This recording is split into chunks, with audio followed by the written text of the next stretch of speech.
Snehalaya silks, இங்கு ஒவ்வொரு புடவையும் ஸ்னேஹா தேர்ந்தெடுத்தது உங்களுக்காக. 23-24 ஆண்டில் வரவு செலவு திட்ட மதிப்பீடுகளின் ஒப்பிடுகையில் கணிசமாக உயர்ந்து திருத்த மதிப்பீடுகளில் 30,381 கோடி ரூபாயாக மதிப்பிடப்பட்டுள்ளது.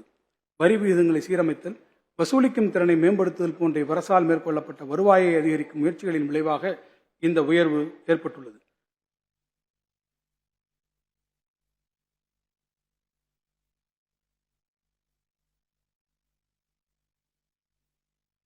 ஒட்டுமொத்தமாக 2023-24 ஆண்டுக்கான வரவு செலவு திட்டம்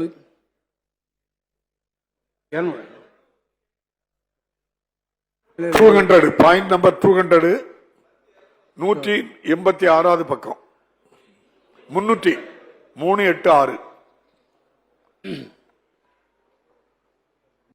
மாறுது. வரவு செலவு திட்ட மதிப்பீட்டை விட சிறிதளவு குறைவானதாகும். வரவு செலவு திட்ட மதிப்பீடுகளில் 200 ஒன்றிய அரசிடமிருந்து பெறும், ஒன்றிய அரசிடமிருந்தும் பேஜ் நம்பர் 386 மற்றும் மத்திய வரிகளில் மாநில அரசின் பங்கு ஆகியவை ஒன்றிய அரசின் நிதி பங்கீட்டில் அடங்கும். ஒன்றிய அரசிடமிருந்து பெறப்படும் உதவி மானியங்கள் 23-26 ஆண்டு திருத்த மதிப்பீடுகளில் 26,996 கோடி ரூபாயாக மதிப்பிடப்பட்டுள்ளது.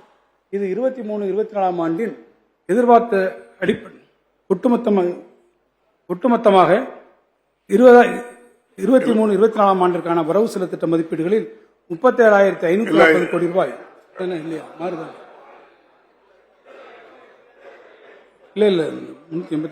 தவறுதலா வருது.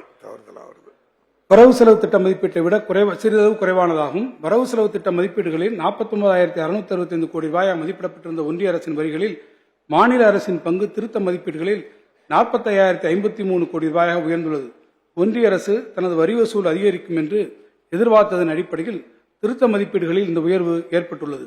ஸ்னேஹாலயா சில்க்ஸ், இங்கு ஒவ்வொரு புடவையும் ஸ்னேஹா தேர்ந்தெடுத்தது உங்களுக்காக. செய்திகளை உடனுக்குடனும் துல்லியமாகவும் தெரிந்து கொள்ள சப்ஸ்கிரைப் பண்ணுங்க.